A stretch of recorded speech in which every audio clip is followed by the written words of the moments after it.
ଏ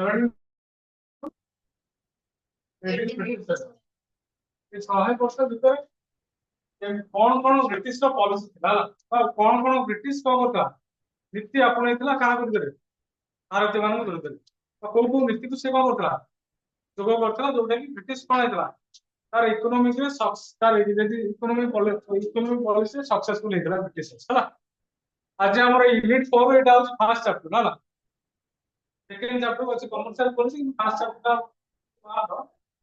fast chapter हूँ British economic policy in India 1757 1857 ये जो 100 वर्ष भितर ब्रिटिश माने कौन कौन माने अर्थनीति व्यवस्था है क्यों अर्थनीति व्यवस्था को भारतीय मान विरुद्ध में लगे भारतीय मान उद्देश्य कौन ब्रिटिश मान प्रणयन करते जो अर्थनैतिक व्यवस्था फल कौन होता तार लाभ होता ब्रिटिश मानकर ही लाभ होता एवं ब्रिटिश माने ही भारत भारत में गोटे कौन सुदृढ़ शासन व्यवस्था प्रतिष्ठा करिवारे 100 वर्ष ही मुख्य भूमिका ग्रहण करते यदि आम देखिए ये 1757 रु 1857 मसीहा भितर जो 100 वर्ष थिला ये 100 वर्षर जो जो व्यवस्था ब्रिटिश माने लगे क्या विरुद्ध में भारतीय मान विरुद्ध में लगे से अर्थनैतिक व्यवस्था ही ब्रिटिश सम्राट को ब्रिटिश साम्राज्य को भारत में सुदृढ़ कर गोटे मुख्य भूमिका ग्रहण करता तेणु आम एवं बर्तमान जाना कहीं ब्रिटिश माने तो ईस्ट इंडिया कंपनी आरंभ कर 1600 मसीह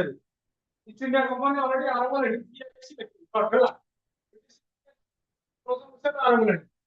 राणी जो क्वीन एलिजाबेथ सेबेठार ही राणी क्वीन एलिजाबेथ से चार्टर पाई परमिशन पाई ब्रिटिश ईस्ट इंडिया कंपनी आरंभ करते हठात ब्रिटिश मैंने कहीं 1757 मसीहा कहीं व्यवस्था कले कहीं 1600 अपने भारत क्षेत्र तार कौन कारण था what was the major background before 1757 1600 to 1757 Britisher was not involved or not involved in economic policy in 1600 to 1757 why British introduced in 1757 the milestone year or the British point of view to establish their economic policy in India माने इठु बुझार अर्थ अर्थात 1600 मसीह 1757 भितर British नीति गुड़ाक आपणी पार ना हठात एमती 1757 मसीह कौन घटना घटला कौन एमती भारत मान व्यवस्था थी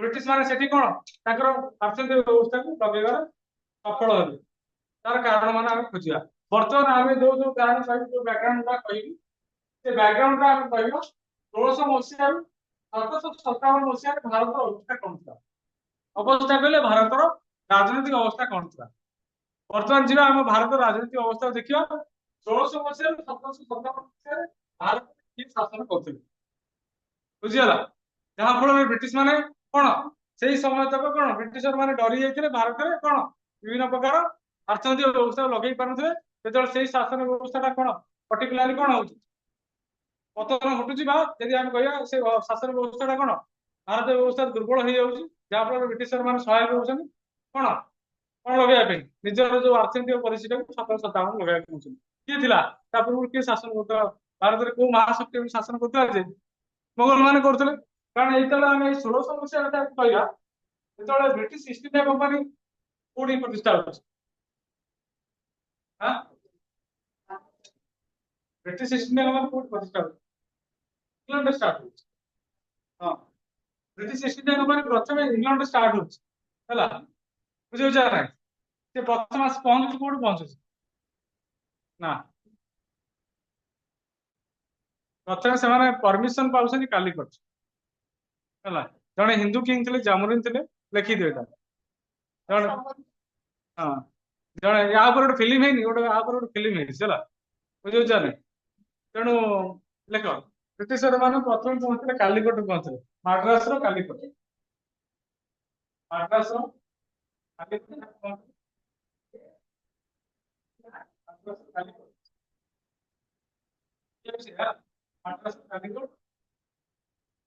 हिंदू किंग थे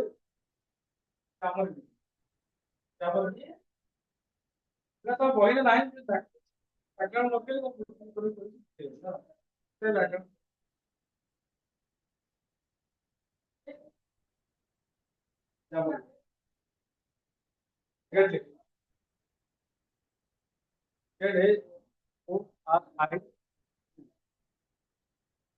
ବୁଝିଲା ତ?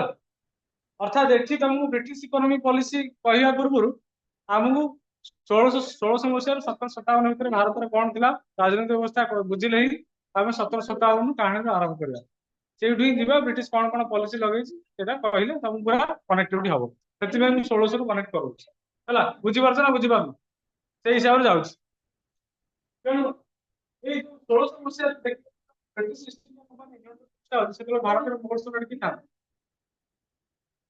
সেটা কার বিরুদ্ধে জানিছো কি আইডিয়া এনে আইডিয়া আছে যেତେବେଳେ মোগল সম্রাট ଥାନ୍ତି କିଏ ଥାନ୍ତି କହିପାରିବ କି ଜାଣିଛ କି ଯେତେବେଳେ ସେମାନେ ଆସିଲେ ପରମିଶନ ନେବା ପାଇଁ ସେମାନେ ଜାଣିଲେ ଯେତେବେଳେ British get permission for trading rights Tipu Sultan ବହୁତ ପଛେ ଟିପୁ ସୁଲତାନ ପୁରା 1757 ପରେ ଆଉଛନ୍ତି ଯେତେବେଳେ ରାଜା ତାର କିଏ ଟିପୁ ସୁଲତାନ ବହୁତ ପରେ ଆଉଛନ୍ତି ସେତେବେଳେ ତାଙ୍କର ଯୋଉ ଆଙ୍ଗ୍ଲୋ ୱାର ହଉଛି ବ୍ରିଟିଶ ମାନଙ୍କର ଆଙ୍ଗ୍ଲୋ ମୈସୂର ୱାର ହଉଛି ସେତେବେଳେ ଟିପୁ ସୁଲତାନଙ୍କୁ ରୋଲ କରୁଛି ହେଲା ସେମାନେ ଆଙ୍ଗ୍ଲୋ ଶିଖ ୱାର ଲଢୁଛନ୍ତି ଆଙ୍ଗ୍ଲୋ ମୈସୂର ୱାର ଲଢୁଛନ୍ତି ସେଗୁଡ଼ା ସବୁ ଅଛି ତମ ନାହିଁ ସିଲାବସ୍ ଲଢୁଛନ୍ତି ନା କହିଦେଇଛି ଯେ କାର୍ନାଟିକ ୱାର ଲଢୁଛନ୍ତି ହେଲା ସେଟା କହିଦେବି ସବୁ ତେଣୁ ସେତେବେଳେ ଆକବର ଥାନ୍ତି ରାଜା କି ଥାନ୍ତି କାରଣ ଆକବର ଟାଇମ ପିରିୟଡ ହଉଛି କେବେ ଯେମିତି ଟାଇମ ପିରିୟଡ ଦେଖିବା 1556 ରୁ 1605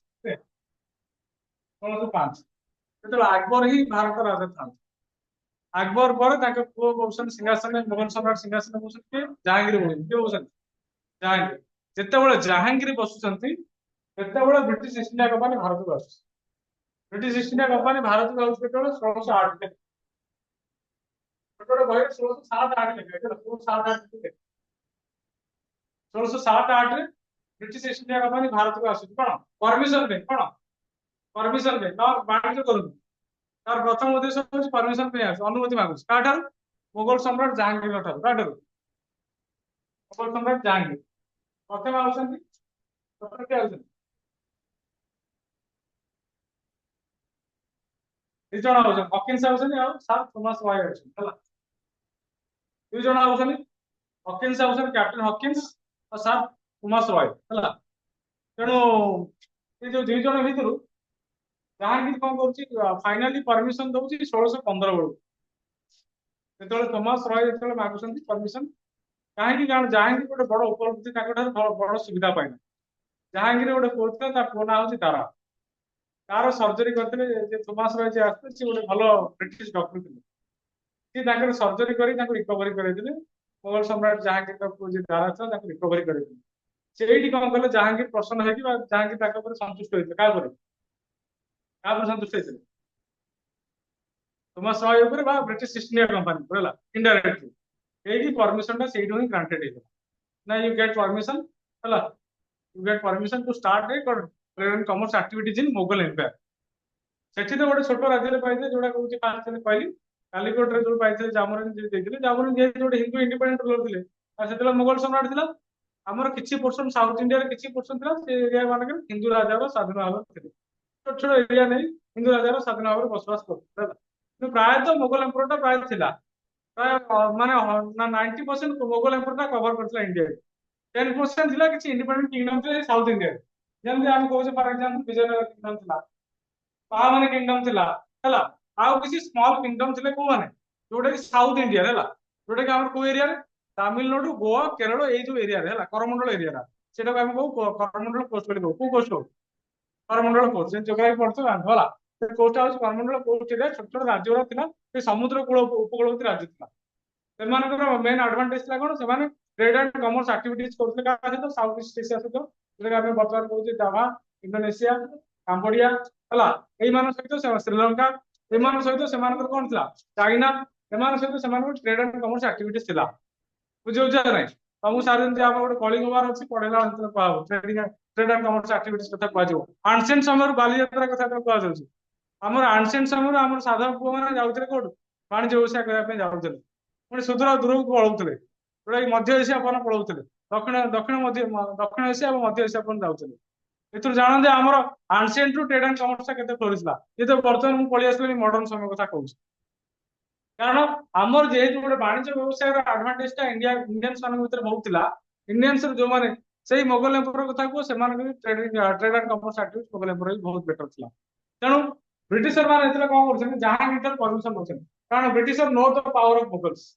ବ୍ରିଟିଶର ମାନେ ମୋଗଲ ପାୱାର ସେତେବେଳେ ଭଲ ଭାବରେ ଜାଣିଥିଲେ, କାରଣ ସେତେବେଳେ ମୋଗଲ ପିଲାମାନେ ଦି ଭାଇ ଅଛି, ଗୋଟେ ହଉଛନ୍ତି ଆଲି ମୋଗଲ୍ସ, ଗୋଟେ ହଉଛନ୍ତି ଲାଟିନ ମୋଗଲ୍ସ। ଆଲି ମୋଗଲ ସବୁଠାରୁ ପାୱାରଫୁଲ ଥିଲେ, ଯୋଉଟା କି ଆମେ ଆଲି ମୋଗଲ୍ସ କଥା କହିବା। ମୋଗଲ ଏମ୍ପର ପ୍ରତିଷ୍ଠା କେବେ ହେଲା ଜାଣିଛ ଭାରତରେ? ମୋଗଲ ସାମ୍ରାଜ୍ୟ ଭାରତରେ କେବେ ପ୍ରତିଷ୍ଠା ହେଲା ଜାଣିଛ? କିଏ ପ୍ରତିଷ୍ଠା କଲେ କେବେ ହେଲା ଜାଣିଛ? ଆଇଡିଆ ଅଛି? ମୋଗଲ ଏମ୍ପର ଜାଣିଛ? ଜାଣିନ? ଠିକ ଅଛି, ଛାଡ ସେଠି କଥା ହେଇଛି କହିବ ଆଉ।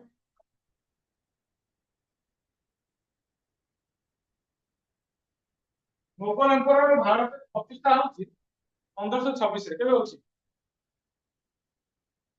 1526 କେବେ ହଉଛି? 1526 ଆବ ଠିକ ଅଛି। ଆବ ଆବ ହିଁ କଣ କରୁଛନ୍ତି? କିଏ ପ୍ରତିଷ୍ଠା କରୁଛନ୍ତି? ଆବ ହିଁ ପ୍ରତିଷ୍ଠା କରୁଛନ୍ତି। କିଏ ପ୍ରତିଷ୍ଠା କରୁଛନ୍ତି? ବାବର କରୁଛନ୍ତି। ତେଣୁ ବାବର ହିଁ ପ୍ରତିଷ୍ଠା କରିଛନ୍ତି ମୋଗଲ ଏମ୍ପର 1526।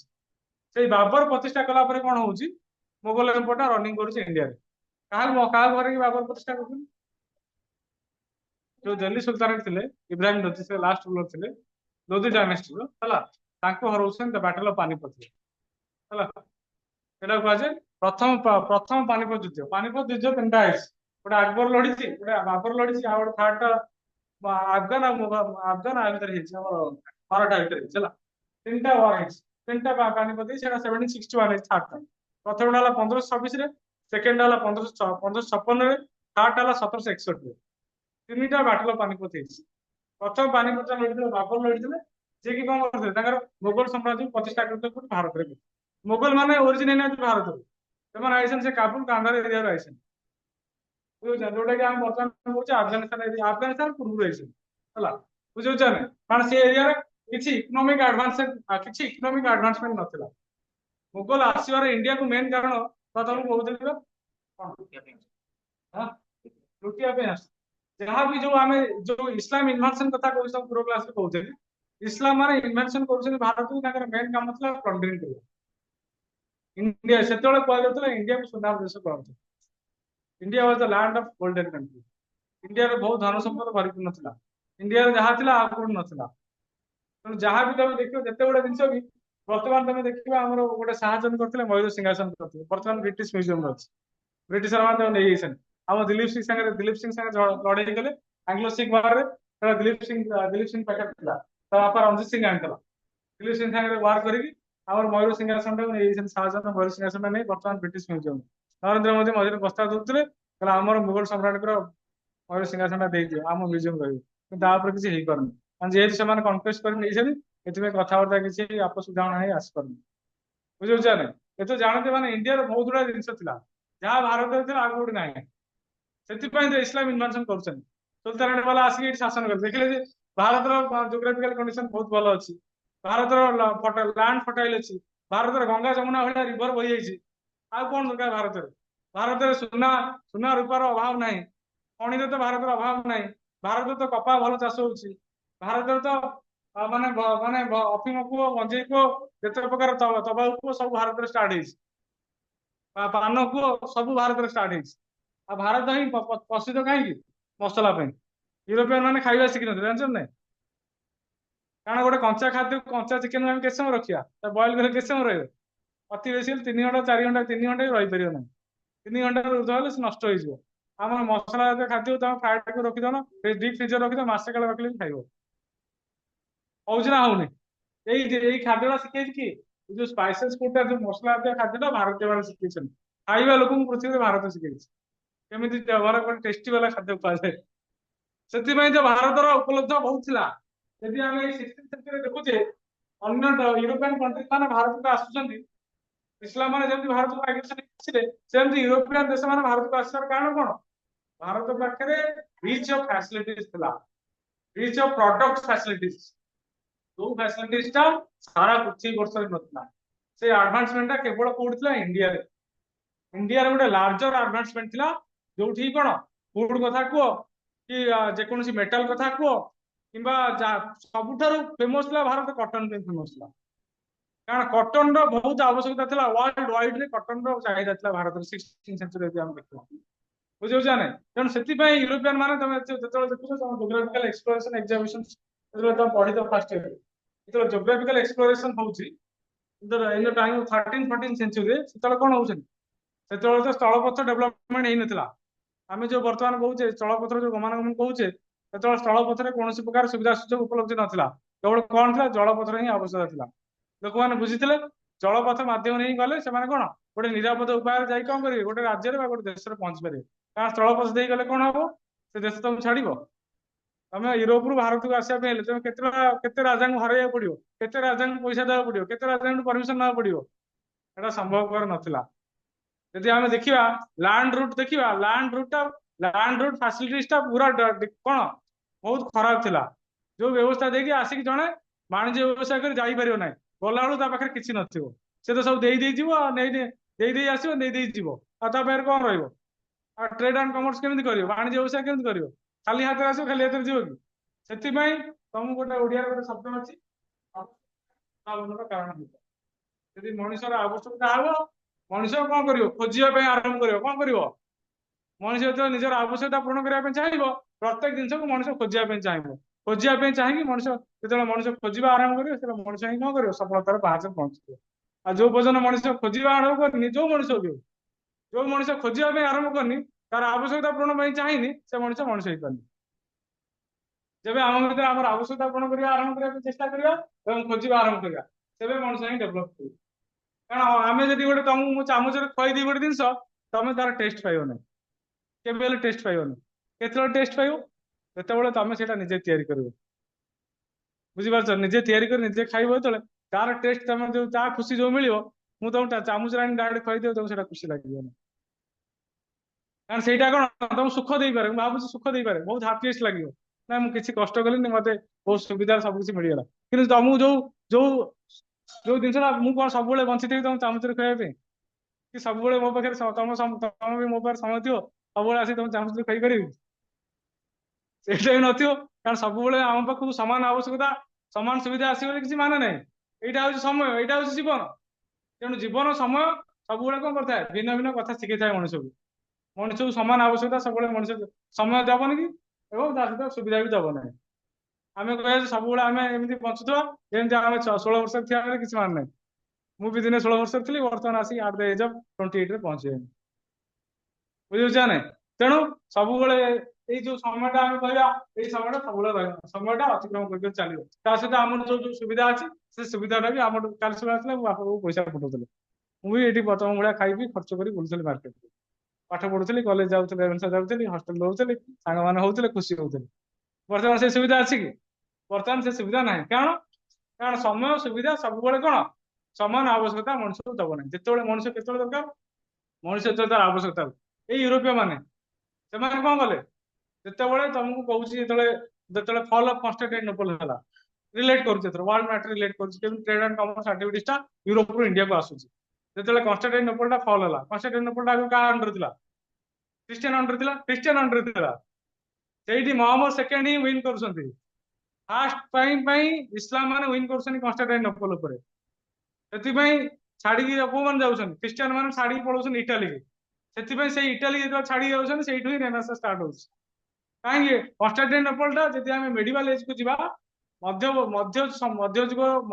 पृथ्वी में कॉन्स्टेंटिनोपल मेन नॉलेज सेंटर थिला बुझे ना जिते कॉन्स्टेंटिनोपल को नहीं कौन है वार है कौन है क्रुसेड वार माने धर्म युद्ध है इस्लाम आउ क्या भितर है क्रिश्चियन मान भितर है सार कौन एत कथा कह लिंक कर इस्लाम आउ क्रिश्चियन भितर जो वार है क्रुसेड वार है से वार कौन है बहु वर्ष धरी जो क्रिश्चियन मैंने जो कॉन्स्टेंटिनोपल को दाबिकी रखते निज अधिकार रखते से जो 1453 मसीह प्रथम थर कौन है कॉन्स्टेंटिनोपल इस्लाम हाथ गला जो इस्लाम हाथ कॉन्स्टेंटिनोपल गला यूरोपीय मैंने कॉन्स्टेंटिनोपल हूँ कौन कॉन्स्टेंटिनोपल गोटे एमती जगह था की ऑफ एशिया से कॉन्स्टेंटिनोपल देखिए आम यूरोप एशिया भर पशिया कॉन्स्टेंटिनोपल दे पशिया यहाँ हूँ की जोटा आम कहे प्रवेश द्वार जो इस्लाम मैंने पलि आसिले पावर ଖ୍ରୀଷ୍ଟିଆନ ମାନଙ୍କୁ କାହିଁ ଛାଡ଼ିବେ? ୟୁରୋପିଆନ ମାନେ ତ ପ୍ରାୟ ଖ୍ରୀଷ୍ଟିଆନ ଥିଲେ, ପ୍ରାୟ ୟୁରୋପିଆନ କଣ୍ଟ୍ରି ତ ଖ୍ରୀଷ୍ଟିଆନ।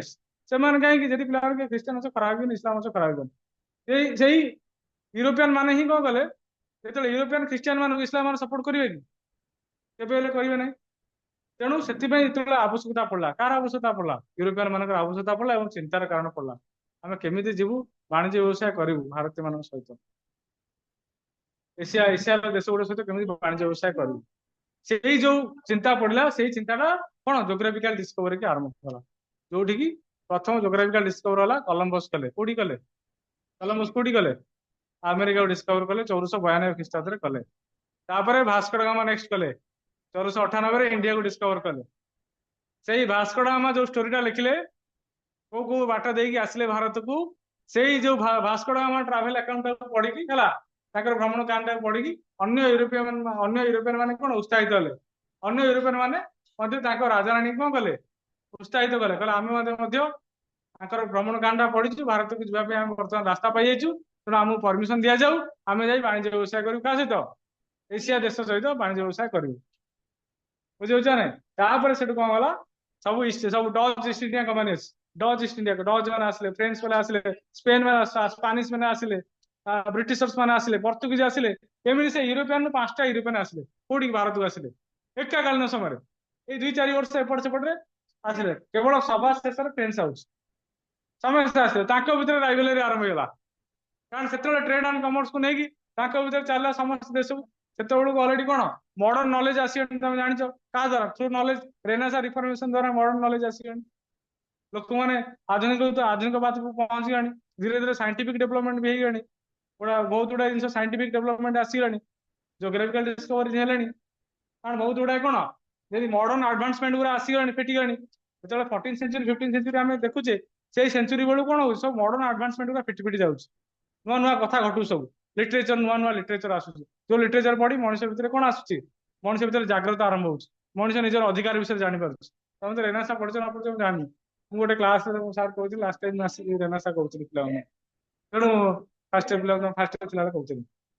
ରେନେସା ଦ୍ୱାରା କଣ ହେଲା, ସବୁ ମଡର୍ନ ନଲେଜ ଆସୁଛି, ନୂଆ ନୂଆ କଥା ଲେଖା ହଉଛି, ନୂଆ ନୂଆ କଥା ଶିଖିବା ପାଇଁ ମିଳୁଛି, ନୂଆ ନୂଆ କଥା ଦେଖିବାକୁ ମିଳୁଛି। ବିଜ୍ଞାନଗତ ହଉ, ସାଇଣ୍ଟିଫିକ ହଉ, ଲିଟରେଚରରେ ହଉ, ବୁଝିପାରୁଛ ନାଇଁ, କିମ୍ବା ଆମର ଆମର ବି ଆମର ଆନାଟମିରେ ବି ହଉ, ଶରୀର କ୍ଷେତ୍ରରେ ବି ହଉ, ସବୁ ପ୍ରକାର ଡେଭଲପମେଣ୍ଟ ହଉଛି। ତା ସହିତ ମଧ୍ୟ ଆମର ଭୌଗୋଳିକ ତତ୍ତ୍ୱ ଡେଭଲପମେଣ୍ଟ ହଉଛି। ଏଇ ସବୁ ବିଭିନ୍ନ ପ୍ରକାର ଡେଭଲପମେଣ୍ଟ ଯୋଉ 15th 16th ସେଞ୍ଚୁରୀ ହଉଛି, ତାର ଯୋଉ ଆଡଭାନ୍ସମେଣ୍ଟଟା କଣ ପଡୁଛି, ସେଇ ଯୋଉ ମଡର୍ଣ୍ଣିଟି କଥା ପଡୁଛି, ସେଇଠୁ ଆମର କଣ ହଉଛି, ଟ୍ରେଡ୍ ଆଣ୍ଡ କମର୍ସ ଆକ୍ଟିଭିଟିଟା ବହୁତ ଆଡଭାନ୍ସମେଣ୍ଟ ହେଇଯାଉଛି। ସେଇ ଯୋଉ ଟ୍ରେଡ୍ ଆଣ୍ଡ କମର୍ସ ଆକ୍ଟିଭିଟିଟା ଯୋଉ ଆଡଭାନ୍ସମେଣ୍ଟ ହଉଛି, ସେମାନଙ୍କୁ ଶକ୍ତି ଯୋଗଉଛି। କଣ ଶକ୍ତି ଯୋଗଉଛି? ସେମାନେ ଯାଇକି ପୃଥିବୀ ପରିଭ୍ରମଣ କରିବେ। କଣ କରିବେ? ପୃଥିବୀଟାକୁ ଚାରିଆଡେ ବୁଲିବେ। ପୃଥିବୀର କୋଣ ଅନୁକୋଣରେ କୋଉଠି କୋଉଠି ଅଛି। ଆଜି ଯଦି ବ୍ରିଟିଶ ଇଷ୍ଟ ଇଣ୍ଡିଆ କମ୍ପାନୀ ସାରା ପୃଥିବୀ ସାରା କଲୋନି କରିଥିଲା, କୋଉଠି ଛାଡିନି। ଅଷ୍ଟ୍ରେଲିଆ, ନ୍ୟୁଜିଲାଣ୍ଡ ଠାରୁ ଆରମ୍ଭ କରିକି ଆଣ୍ଟଲାଟିକା ଭଳିଆ ଜନଶୂନ୍ୟ ଦେଶକୁ ବି ଛାଡିନି ବ୍ରିଟିଶ ମାନେ। ତାର ସାରା ପୃଥିବୀ ବର୍ଷରେ ତାର କଲୋନି କରିଦେଇଛି। କୌଣସି ଆଫ୍ରିକା ଭଳିଆ ନିର୍ଜନ ଏରିଆକୁ ବି ପଳେଇଛନ୍ତି, ଯାଇ ସୁନା ଖୋଳିକି ଆଣିଛନ୍ତି। ଆଫ୍ରିକା ମାନେ ବହୁତ ସୁନା ଥିଲା। ବୁଝିପାରୁଛ ନାଇଁ? ବୁଝିପାରୁଛ ନାଇଁ? କୌଣସି କୌଣସି ଜାଗା ଛାଡି ନାହାନ୍ତି। ସବୁଠାରୁ ଆଫ୍ରିକାର ବଡ ଗୋଲ୍ଡ ମାଇନ୍ ଅଛି, ଜାଣିଛ ନା? ଗୋଲ୍ଡ ମାଇନ୍ସ ଦେଖିବ, ଆଫ୍ରିକାର ସବୁଠାରୁ ଗୋଲ୍ଡର ଆଡଭାନ୍ସମେଣ୍ଟ ବହୁତ ବହୁତ ବଢିଆ ଥିଲା। ଆଫ୍ରିକା ଆଜି ଅନୁନ୍ନତ ହେଇଯାଇଛି କାହା ପାଇଁ?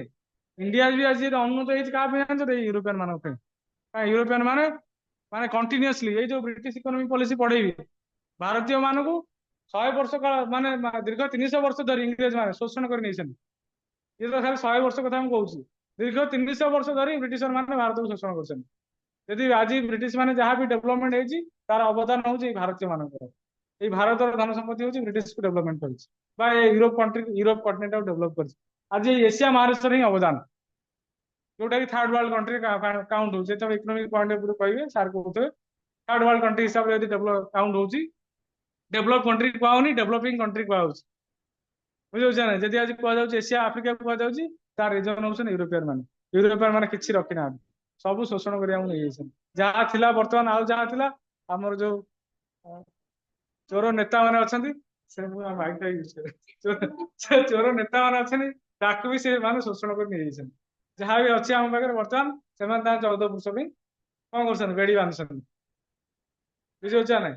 ତେଣୁ ବର୍ତ୍ତମାନ କେହି କିଛି ଚିନ୍ତା କରୁନାହାନ୍ତି, ଦେଶ ଉନ୍ନତି କଥା କେହି ଚିନ୍ତା କରୁନାହାନ୍ତି। ଯିଏ ଆସୁଛି ସତ୍ତାକୁ से कौन सी कौन तार 14 पुरुष भी संपत्ति बांधि पड़े बुझे ना तेणु समस्ते आजिकल समस्ते जी भी राजनीति करू समाज सेवा करू समस्ते आजिकल बर्तमान को माइंड रे व्यवसाय वाणिज्य बिजनेस माइंड रे कई कहूना आज आम सेवा मनोवृत्ति नहीं किए आसना काम करने तेणु यही 1600 मसीह 1757 मसीह ब्रिटिशर मैंने कहीं भारत में सक्सेसफुल हो पारे तार मुख्य कारण किए तार मुख्य कारण किए एथर पॉइंट को पलि आसा बैकग्राउंड कहली टोटाल कहली बर्तमान 1600 मसीह 1757 मसीह पर्यटन भारत ब्रिटिश मैंने कहीं मैंने सुदृढ़ हो पारे मुगल्स कारण मुगल्स जो आर्ली मुगल्स थे बाबर थिला बाबर पुओ किए इमान थिला इमान इमान पुओ थिला किए अकबर अकबर पुओ थिला किए जहांगीर पुओ शाहजहां शाहजहां पुओ औरंगजेब ये जो 6टा लीडर देखला केतला ये जो 6टा लीडर देखला तुम थर्ड यूनिट अच्छी मुगल्स कथा अच्छी पढ़ेला बेले जी सार पढ़ा मुझे पढ़े कथा ही कह ये जो 6टा रूलर देखुच early Mughals and later Mughals एटा कहिदिले तुम थर्ड यूनिट को हेल्प करबो हला ये जो दुईटा मुगल दी बारे तो आर्ली मुगल्स आर्ली मुगल्स और लाटर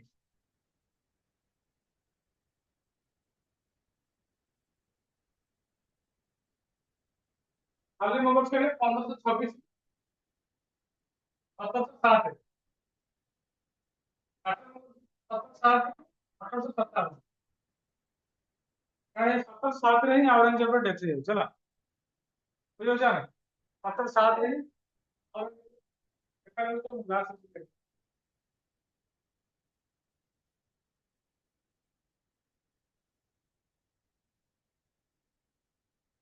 क्लास ये स्लाइड का तो मतलब स्लाइड का बदले इंडिया में तो क्या मन प्लस बुझेला कारण ये आले लोग से कुछ कौन करे कारण ये सब ब्रिटिश मन काहे